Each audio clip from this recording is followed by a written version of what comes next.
CA এনআরসির বিরোধিতায় এ রাজ্যে প্রতিবাদের ঝড় উঠেছিল, আর সেই পশ্চিমবঙ্গেই এবার এনআরসি নোটিশ।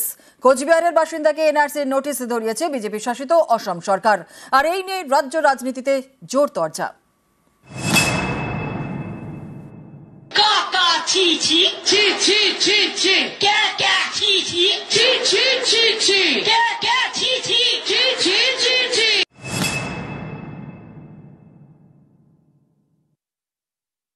সব জাতি একসাথে আসুন, মিলিত হয়ে বলি নো ক্যাব, নো কাকা, নো কাকা, নো এনআরসি, নো কাকা, নো এনআরসি।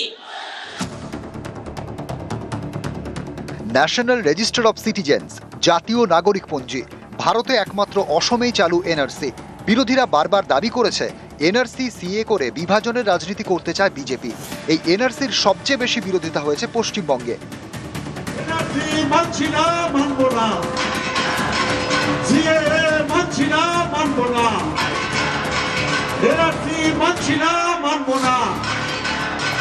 একটা মানুষকেও বাংলা ছাড়তে আমি দেব না, এটা মাথায় রাখবেন, আর আমি করতেও দেব না।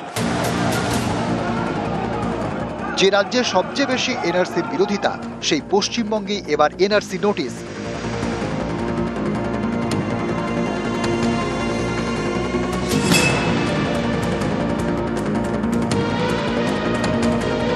কোচবিহারের দিনহাটার বাসিন্দা উত্তম কুমার ব্রজবাসী। তাঁর দাবি, গত জানুয়ারি মাসে তাঁর বাড়িতে এনআরসি নোটিশ পাঠায় অসম সরকার। সেখানে দাবি করা হয়েছে 1971 সালের পরে অবৈধভাবে তিনি বাংলাদেশ থেকে অসমে ঢোকেন। এই নোটিশ দেখে অবাক দিনহাটার উত্তম কুমার ব্রজবাসী, কারণ তার দাবি তার বাবারও জন্ম কোচবিহারে। কোনো আত্মীয় নেই, আমি গৌহাটি কোনোদিন যাই। বাড়ি আমাদের চৌধুরীহাট সাদিলেগুড়ি। আমার বয়স তো হলো 50 বছর, আর আগে হয়তো 20-30 বছর থাকতে পারে। মানে জন্ম এখানে বাবার। পশ্চিমবঙ্গ, যেখানে শুরু থেকে সিএ এবং এনআরসির বিরোধিতা, সেই বঙ্গে এনআরসি নোটিশ পাঠালো বিজেপি শাসিত অসম সরকার। এ নিয়ে হাওয়া গরম।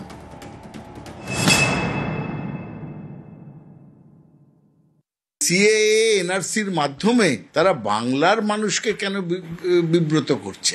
বাংলা কি সেটা মেনে নেবে? একটা বড় কাজ করতে গেলে দু একটা বিচ্যুতি থাকে, যদি এরকম ভুল করে থাকে ভুল সংশোধন করে নেওয়া হবে। নিউজ 18 বাংলা।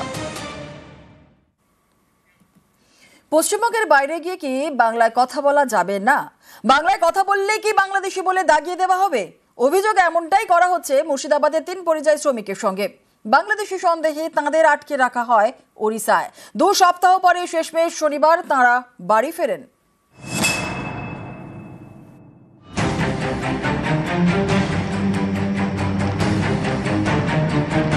মুর্শিদাবাদের হরিহরপাড়া।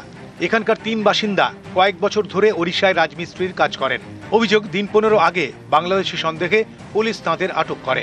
হরিহরপাড়া থানার পুলিশের সাহায্যে শনিবার রাতে তাঁরা শেষমেশ মুর্শিদাবাদে ফেরেন। পুলিশ এসে আমাদেরকে কাজের সাইড থেকে তুলে নিতে যায়। রুমি ভাইকে ফোন করি, থানার ওসি থানা থেকে আমাকে নিজেই ফোন করি।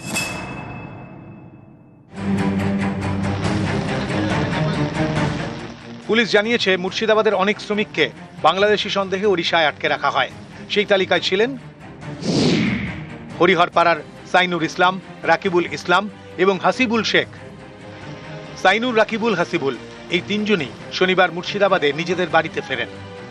ইনাদের আধার কার্ড নিয়ে আইসি সাহেবের সঙ্গে কথা বলে, এসপি সাহেবের সঙ্গে কথা বলেন, তাদেরকে উদ্ধারের জন্য কাগজপত্র নিয়ে উদ্ধারের যাবতীয় যা ব্যবস্থা আমরা করেছি।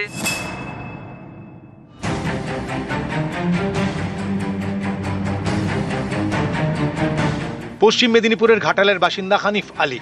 তাকেও বাংলা ভাষায় কথা বলায় বাংলাদেশি বলে দাগিয়ে দেওয়ার চেষ্টা করা হয় বলে অভিযোগ। পুলিশের সাহায্যে শুক্রবার ওড়িশা থেকে ঘাটালে ফেরেন হানিফ আলী।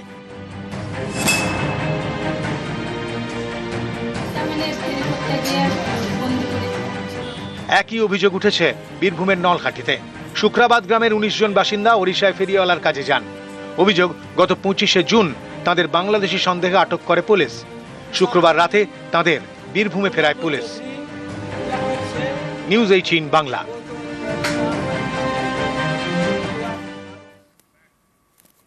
এ রাজ্যের বাসিন্দা নয়, যেসব বাংলা ভাষীকে ফেরত পাঠানো হচ্ছে তারা আসলে বাংলাভাষী রোহিঙ্গা।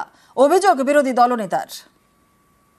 বাঙালিকে ফুল দিয়ে বিজেপি তার পথ চলা শুরু করে। তার নাম ডক্টর শ্যামাপ্রসাদ মুখার্জি। রোহিঙ্গা মুসলমান বার্মা থেকে এসে কক্সবাজারে থেকেছিল, তারপরে বাংলা শিখে টিকে এসে গোটা ভারতে ঢুকে পড়েছে। 540 কিলোমিটার বেড়া নেই, তাদেরকে চিহ্নিত করা হচ্ছে অনুপ্রবেশকারী এবং তাদের বিরুদ্ধে ব্যবস্থা নেওয়া হচ্ছে। অনুপ্রবেশ বন্ধে অক্ষমতার কথা বলে আসলে নিজের দলের বিরোধিতা করছেন শুভেন্দু, কটাক্ষ জয়প্রকাশের। দলে বিরোধী দল নেতা, তিনি তো বিজেপির সদস্য, তিনি নিজের দলের বিরুদ্ধে এত বড় বড় কথা বলেও আছেন, এটাই আমার আশ্চর্য লাগে। এবার বর্ডারটা পাহারা দেওয়ার কথা কার? মমতা বন্দ্যোপাধ্যায় না অমিত শাহ? ইন্টারন্যাশনাল বর্ডার বাংলার, সেটা পাহারা দেওয়ার কথা অমিত শাহ, সেটা অমিত শাহ পারছেন না, সেখান থেকে অনুপ্রবেশকারী আসছে আর বলছে কে? শুভেন্দু অধিকারী। কার বিরুদ্ধে? অমিত শাহ দপ্তরের বিরুদ্ধে।